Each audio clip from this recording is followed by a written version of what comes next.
Welcome to the show, April. Wow, you have WBAL. I'm from Baltimore. You are from Baltimore, and we have our Baltimore affiliate tonight. That's just a coincidence, but I'm glad we. What's this? Oh my God! Happy anniversary. You got me a cake. I got your cake. April. I sure did. Oh my gosh! It's special for someone to be on the 5th anniversary. I know, and yet John Legend got me nothing.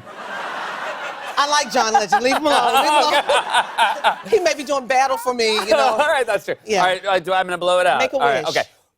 There you go. All right, and you're here. That was my wish. So I want to start, April, by saying, you cover the White House. Obviously, it became a very different job in 2000 after the election in 2016. For example, today you were covering the fact that the president was tweeting about Spike Lee and calling him racist based on something Spike Lee said at the Oscars. Is this beyond your wildest expectations for where this would be at this point? Yes. Yeah. Any and all things presidential is what I cover. But I watch the Oscars. I'm an avid viewer of movies. I need something mindless after dealing with what I deal with every day. So, and this is the truth. And I watched BlacKkKlansman. I watched Spike Lee's speech. And Spike Lee used his script or what have you, his legal pad paper, and he spoke about his history. He spoke about African-American history. He didn't call out the president.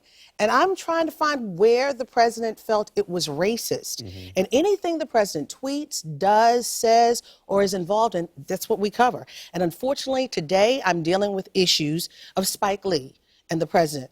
You deal with Sarah Sanders a lot, although probably less than you would deal with most press secretaries because they don't have daily briefings. But a few years ago, she tweeted that she cooked a chocolate pecan pie for Thanksgiving, and you wrote, show it to us on a table. You were basically saying that was maybe taken out of a cookbook or a photo of not a pie she actually cooked.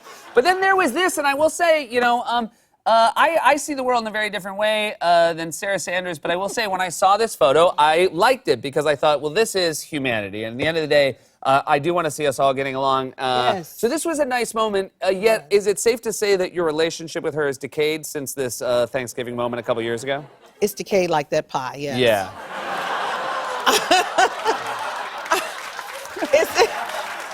I'm going to get in trouble. You're already in trouble.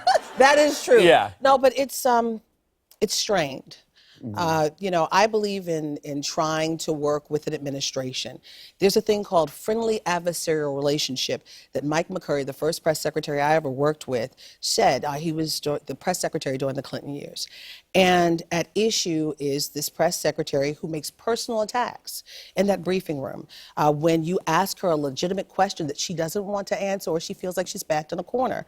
And it's a sad day when a reporter who is covered by the First Amendment cannot legitimately ask a question without being attacked. And then once you're attacked, everyone plasters your face on certain news organizations and put targets on your head. Yeah. So it's a sad day.